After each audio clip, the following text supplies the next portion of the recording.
Pilgub Sumut ini juga kerap disebut sebagai duel ulang dari Jokowi versus PDIP.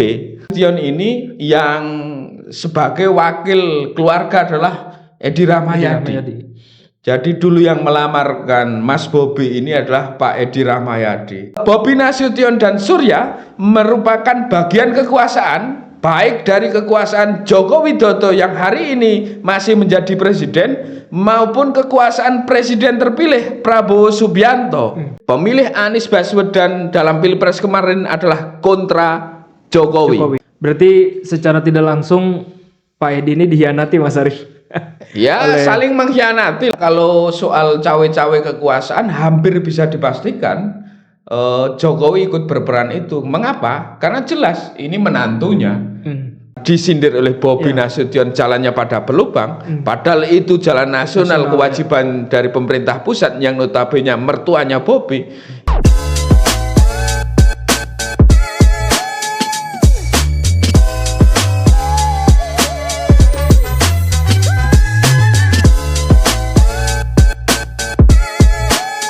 Selamat datang di podcast Data Kita, Data Untuk Kita.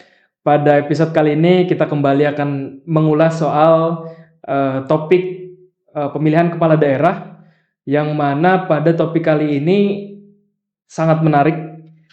Mengapa? Karena ini akan membahas soal pemilihan kepala daerah Gubernur Sumatera Utara, yang mana ini menjadi pilkada yang peta politiknya sama seperti Jateng, seperti itu, di mana mempertemukan antara Bobi Nasution berlawanan dengan pasangan Edi Rahmayadi, yang mana Bobi Nasution ini didukung oleh koalisi Kim Plus, seperti itu ya, ada Gerindra, Golkar, Nasdem dan lain sebagainya, sedangkan Edi Rahmayadi didukung oleh partai PDIP, Hanura, PKN dan lain sebagainya. Nah, di sini kita sudah ditemani oleh Mas Arief Nurul Imam, selaku analis politik dan juga Direktur Eksekutif Skala Data Indonesia. Mas Arief, kita tahu bahwa ini terulang kembali, Mas Arief. Artinya bahwa ada kemungkinan itu by setting antara PDIP melawan Kim Plus, atau dalam hal ini ada juga campur tangan Jokowi, karena beliau atau Bobi Nasution merupakan menantu dari anaknya Joko Widodo, seperti itu. Mas Arief, bagaimana melihat pola yang sama yang terjadi di Sumut seperti di Jawa Tengah ini, Mas Arief? Iya, terkait Pilgub di Sumatera Utara, di mana di situ ada Bobi Nasution yang notabene adalah menantu Presiden Joko Widodo hari ini, yang maju sebagai calon gubernur melawan petahana Pak Edi Rahmayadi yang diusung oleh Pak PDIP, Hanura, Partai Buruh, PKN, Partai Umat, dan Partai Gelora. Tentu ini menjadi perhatian dari khalayak publik secara luas, mengingat Pilgub Sumut ini juga kerap disebut sebagai duel ulang dari Jokowi versus PDIP. Jadi Pilgub Sumut ini mirip pertarungan antara Jokowi dan PDIP di Jawa Tengah. Selain itu juga secara demografi, Sumut menjadi penting dan menarik bagi elit lantaran Sumut ini merupakan lumbung terbesar suara keempat di Indonesia secara populasi daftar pemilih, sehingga ini menjadi strategis jika dilihat dari sisi itu. Kalau ini, Mas Arief, soal melihat secara nilai jual, Mas Arief, ya, antara Bobi Nasution dengan Edi Rahmayadi, bagaimana Mas Arief melihat, apakah juga kita nggak bisa menyepelekan satu pasangan calon seperti itu, Mas Arief? Ya, ini saya cerita sedikit. Dulu ketika lamaran, si Bobi Nasution ini yang sebagai wakil keluarga adalah Edi Rahmayadi. Jadi dulu yang melamarkan Mas Bobi ini adalah Pak Edi Rahmayadi. Tetapi hari ini kita tahu kedua sosok tersebut berhadap-hadapan secara politik. Kalau kemudian membicarakan sejauh mana potensi elektabilitas maupun peluang politiknya, jika merujuk dari beberapa survei, memang Mas Bobi Nasution masih unggul. Tetapi keunggulan tersebut saya kira juga tidak bersifat permanen, masih bersifat dinamis. Karena itu Pak Edi Rahmayadi beserta pasangan Hasan Basri dan Sagala tentu bagi pembacaan saya masih potensi untuk mengejar ketertinggalan secara elektabilitas. Dua orang ini saya kira memiliki modal sosial dan politik masing-masing, tinggal bagaimana mengkapitalisasi setiap modal sosial dan modal politik tersebut sehingga bisa menjadi amunisi politik dalam kontestasi Pilgub. Kita tahu latar belakang Pak Edi Rahmayadi merupakan petinggi jenderal TNI Angkatan Darat, dan karena itu memiliki track record yang jelas sebagai perwira tinggi Angkatan Darat. Secara geopolitik Pak Edi Rahmayadi jelas paham teritorial. Secara pengalaman Pak Edi Rahmayadi adalah petahana pernah menjabat. Bagaimana kemudian kekuatan-kekuatan sosial kapital ini dikapitalisasi agar mendapat kepercayaan publik dan pada gilirannya bisa mengejar ketertinggalan elektabilitas, bahkan melebihi elektabilitas Mas Bobi Nasution. Sementara di sisi Mas Bobi Nasution yang berpasangan dengan Surya, tentu salah satu kekuatan besarnya adalah ditopang oleh mesin politik yang super jumbo. Ada Gerindra, Golkar, Nasdem, Demokrat, PAN, PKB, PKS, Perindo, PSI dan PPP. Ada 74 kursi DPRD tingkat provinsi di Sumatera Utara yang akan menjadi mesin politik bagi pasangan Bobi Nasution Surya. Kekuatan kedua tentu tidak lepas hari ini. Bobi Nasution dan Surya merupakan bagian kekuasaan, baik dari kekuasaan Joko Widodo yang hari ini masih menjadi presiden maupun kekuasaan presiden terpilih Prabowo Subianto. Itu saya kira potensi dan modalitas politik dari kedua kandidat, sehingga apakah kemudian siapa yang akan bersinar, tentu jawabannya sejauh mana mengelola setiap sosial kapital, sosial politik yang dimiliki oleh kedua paslon tersebut. Ya, Mas Arief, soal formasi pendukung ya Mas Arief ya. Jika kita melihat berdasarkan sejarahnya seperti Mas Arief, Bobi ini kan dulunya diusung oleh PDIP. Kemudian shifting atau berubah berpindah ke Gerindra. Sedangkan sebaliknya Mas Arief, Edi Rahmayadi dulunya Gerindra seperti itu. Dan pada pemilu 2024 beliau mendukung Anies seperti itu. Bahkan beliau merupakan ketua pemenangan Timnas Amin di Sumatera Utara dan sekarang pindah ke PDIP. Nah, apakah pola itu juga menjadi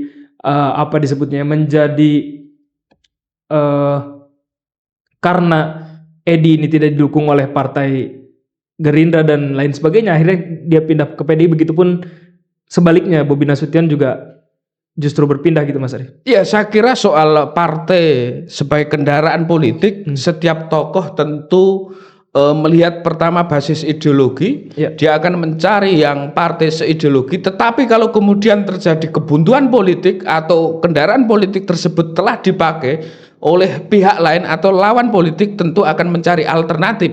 Dan disinilah realitas politik kemudian harus dikompromikan. Meskipun misalnya Edi Rahmayadi dulu merupakan gubernur yang diusung partai Gerindra, harus masuk lewat PDIP. Begitu pula sebaliknya, Bobi Nasution yang dulu diusung oleh PDIP sekarang justru ke Gerindra. Inilah yang sering disebut bahwa di politik yang abadi adalah kepentingan. Sekali lagi kepentingan, sehingga partai politik dimaknai sekedar perahu politik, alat untuk mencapai kekuasaan, bukan lagi partai politik yang memiliki ideologi, platform, dan nilai perjuangan untuk mewujudkan cita-cita berbangsa dan bernegara ini. Berarti ada kemungkinan mereka justru fokus ke kepentingan partai politik dibanding kepentingan rakyat, Mas? Bukan soal kepentingan, mereka akan berjuang untuk kepentingan pribadi kelompoknya, partai politik, baru ke masyarakat. Itulah kemudian yang menjadi parameter politik, kemana langkah politik seseorang politisi di tengah pragmatisme politik yang sedemikian akut. Maka barometer atau landasan politik yang perlu kita lihat, sejauh mana kepentingan politik pribadinya terakomodasi, terus kepentingan politik kelompoknya terakomodasi, dan baru kemudian kepentingan publik bisa menjadi alat untuk meraih dukungan elektoral.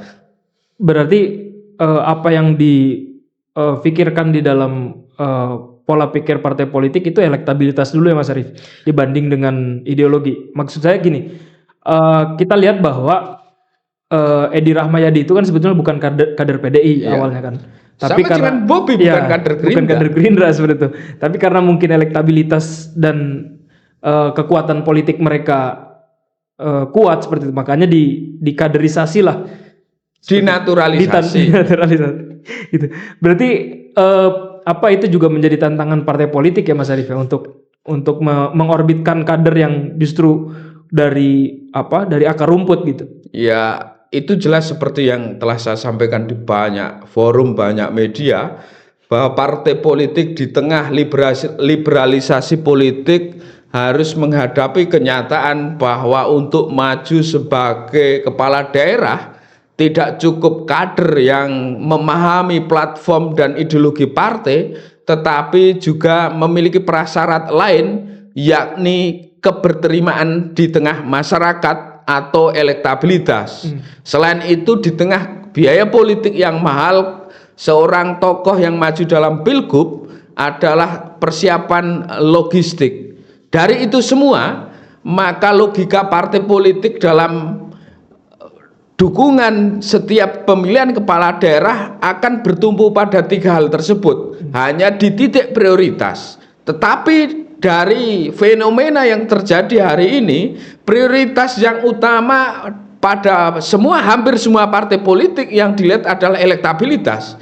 Sejauh mana elektabilitas tokoh tersebut berpotensi atau probabilitas kemenangannya dalam pilkada. Kalau kemudian partai mengusung si A, faktor yang akan dilihat prioritas utama adalah elektabilitas. Berarti itu juga kegagalan partai politik ya Mas? Iya, kegagalan partai politik dalam mengkader tidak hanya sekedar internalisasi ideologi, tetapi juga kaderisasi agar kader partai bisa go publik, bisa diterima publik, dan kerja-kerja sosialnya bisa bermanfaat untuk publik. Selanjutnya Mas, satu lagi. Setelah elektabilitas, yang dilihat oleh partai politik adalah isi tas atau logistik. Setelah terkenal, punya elektabilitas yang tinggi, apa yang dilihat? Seberapa besar kekuatan logistik biaya pemenangan. Secara logistik dari kedua itu siapa Mas yang? Kalau ini saya kira sama kuat, karena Bobi Nasution jelas menantu presiden, Pak Edi Rahmayadi mantan petinggi TNI, dan kedua mantan gubernur. Secara isi tas ya mereka semua mampu. Siap Mas. Siap secara logistik. Terus ketiga baru ideologi atau partai. Seharusnya idealnya ideologi dulu, elektabilitas baru tas. Tapi kalau di politik Indonesia hari ini di pilkada, kebetulan saya banyak kenal juga petinggi partai, elektabilitas isi tas itu prioritas, baru kader. Syukur memiliki elektabilitas tinggi, isi tasnya tebal, syukur kader. Ya itu mungkin juga ini Mas Arief ya, jadi catatan politik Indonesia.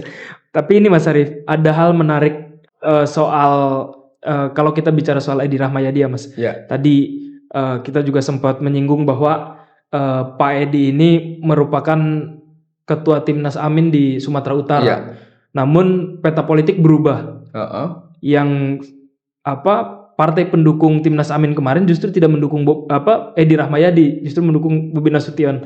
Apakah itu juga bukan berpengaruh ya. Apakah itu juga pengaruh dari peta politik nasional yang ada? Karena kita tahu bahwa Nasdem sudah sudah merapat ke Kimplus, kemudian juga PKB, bahkan PKS isunya juga sudah akan merapat ke Kimplus itu, Pak. Iya, kalau secara tim pemenangan daerah itu adalah elit politik lokal setempat. Karena itu mereka akan mengikuti ritme politik nasional, bagaimana peta koalisi, bagaimana peta dinamika nasional. Tetapi yang perlu diingat bahwa dukungan di elit ini, misalnya Timnas Amin di Pilpres kemarin mendukung Bobi Nasution, dilihat dari sisi pemilih Anies Baswedan dalam Pilpres kemarin adalah kontra Jokowi. Dan karena itu saya tidak yakin, dan pengalamannya adalah ini yang ikut hanya gerbong kecil aja, gerbong elit. Grassroots-nya saya tidak yakin akan ikut. Berarti ada kemungkinan juga kontradiktif antara elit dan grassroots. Iya, kita lihat misalnya Anies Baswedan kemarin di Jakarta, bagaimana secara elektabilitas harapan publik di Jakarta agar Anies untuk maju, tetapi berkontradiksi dengan elit. Karena elit punya kepentingan bagaimana kemudian bernegosiasi dalam dinamika konfigurasi pemerintah ke depan, terus bagaimana dinamika di parlemen dan sebagainya. Karena tidak menguntungkan bagi partai tersebut, maka Anies tidak diusung. Berarti secara tidak langsung Pak Edi ini dikhianati, Mas Arief. Ya, saling mengkhianati lah, saling mengkhianati. Tapi ya dikhianati ini. Nah, Mas Arief, itu juga sepertinya terjadi kepada Partai Hanura, Mas Arief. Partai Hanura itu kan kalau tidak salah ketuanya adalah paman dari Bobi Nasution, sedangkan beliau malah justru mendukung Edi Rahmayadi. Nah, berarti kan sedinamis itu antara partai politik dengan kepentingan, Mas Arief. Iya, dan itu tidak sesuatu yang aneh di Indonesia. Bapaknya maju caleg dari partai A, anaknya partai B, istrinya partai C. Ini juga bisa kita baca sebagai pragmatisme politik yang terjadi di banyak partai dan tokoh politik. Tetapi memang bisa jadi itu juga bagian strategi tokoh-tokoh politik daerah yang kemudian melakukan diaspora politik. Bagaimana semua partai atau setidaknya beberapa partai dikuasai dengan mengirim kader-kader atau saudara-saudaranya untuk duduk di partai-partai yang ada di daerah tersebut. Strategi politik pada intinya, Mas Arief. Nah, Mas Arief, ada hal menarik juga, Mas Arief, ketika Edi dan Bobi kemarin ditetapkan sebagai calon, kemudian juga hari selanjutnya adalah kampanye damai seperti di KPU. Mereka saling sindir, Mas Arief. Mereka saling sindir bahwa Bobi bilang kalau jalan sudah jelek, kalau mobil sudah tidak bagus atau jalan jelek berarti sudah masuk ke Sumatera Utara. Sedangkan dari pihak Edi Rahmayadi, beliau quotes and quotes mengutip bahwa Bobi Nasution itu berafiliasi dengan Jokowi atau Mulyono. Nah, artinya bahwa ada hal pola yang sama terjadi di seperti terjadi di Jawa Tengah seperti itu, Mas Arief. Ada cawe-cawe kekuasaan seperti itu, Mas Arief.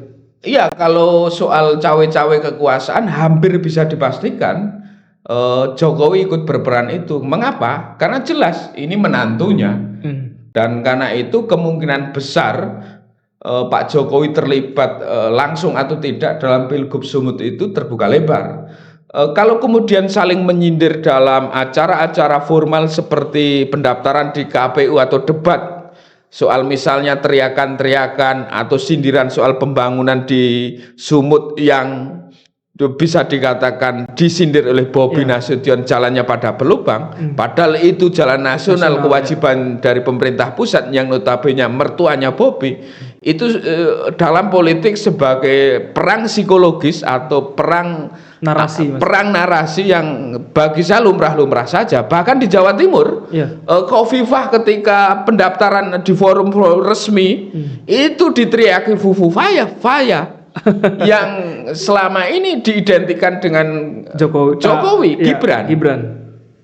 Ya, berarti ini juga menjadi apa namanya genderang perang antara. Iya, saya kira ini alarm bahwa pertarungan Pilgub di Sumut akan keras, apalagi melihat statement-statement dari kedua pihak, baik dari Bobi Nasution maupun Edi Rahmayadi.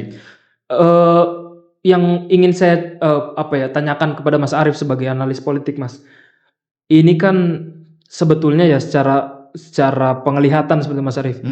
Ini kan sebetulnya perang antara Jokowi dan PDIP.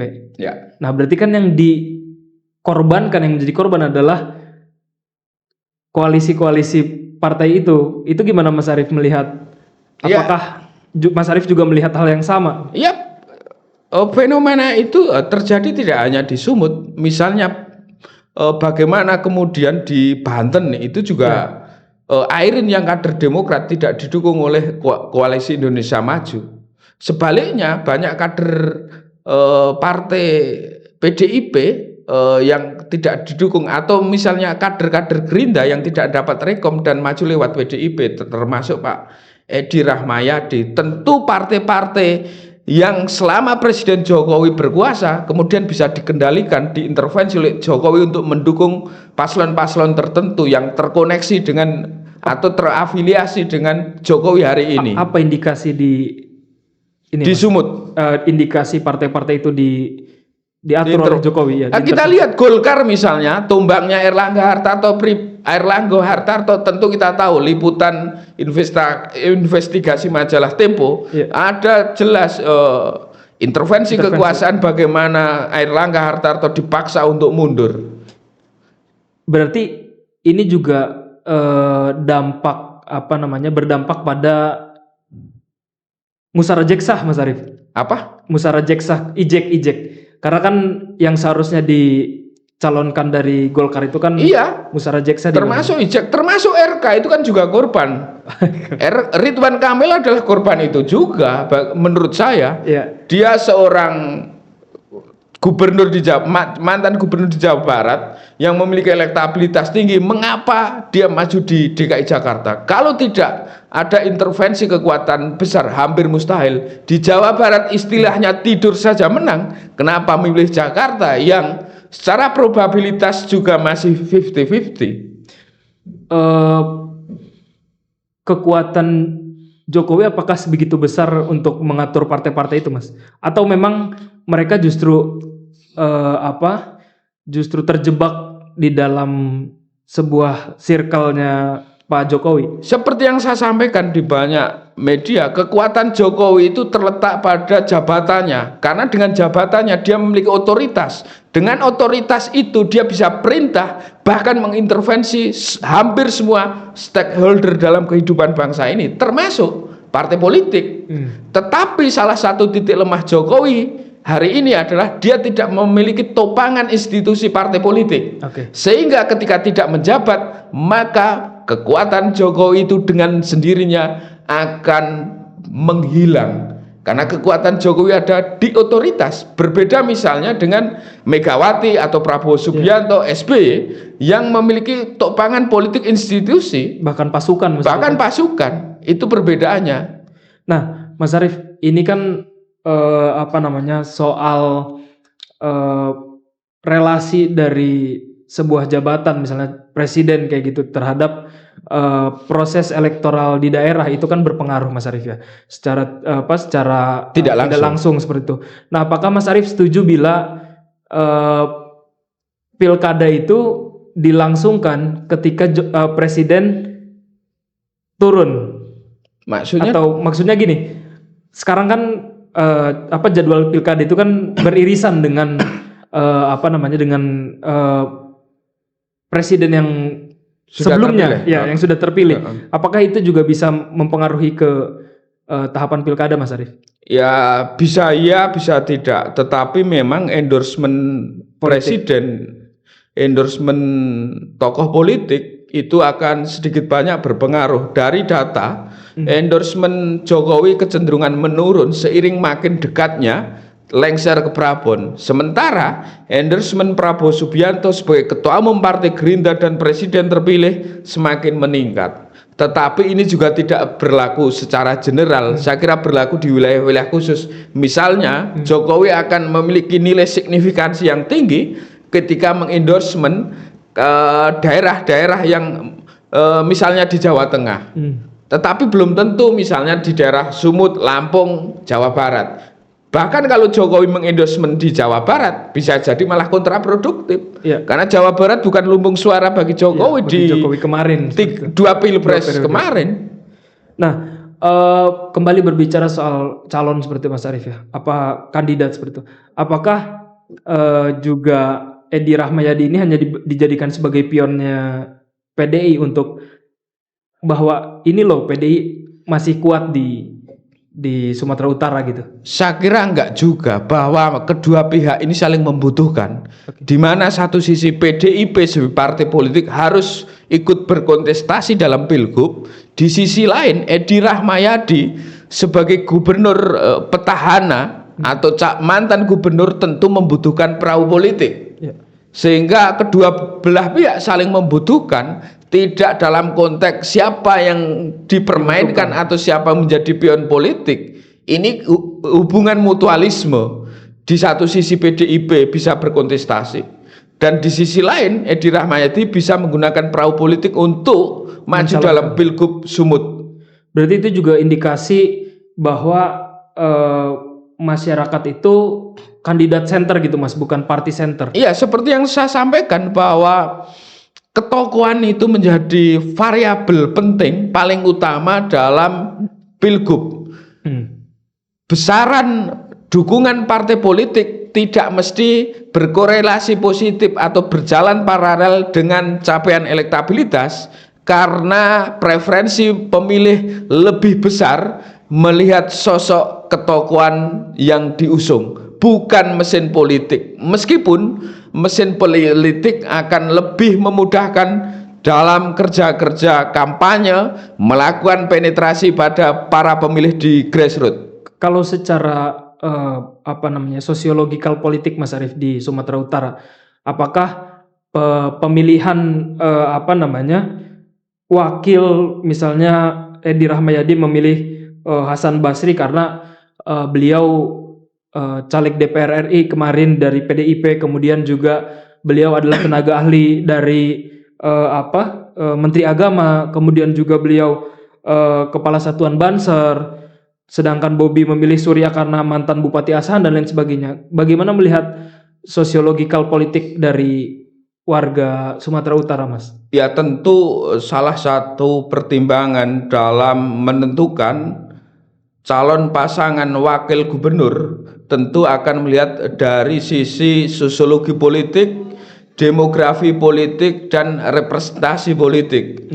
Misalnya kalau kemudian mengambil si Pak Edi Rahmayadi yang dari Banser, tentu ini mencoba untuk mengambil representasi dari kalangan Nahdien. Atau sebaliknya, yang Mas Bobi mengambil mantan bupati, tentu itu juga akan mengambil representasi secara geografi atau secara teritorial.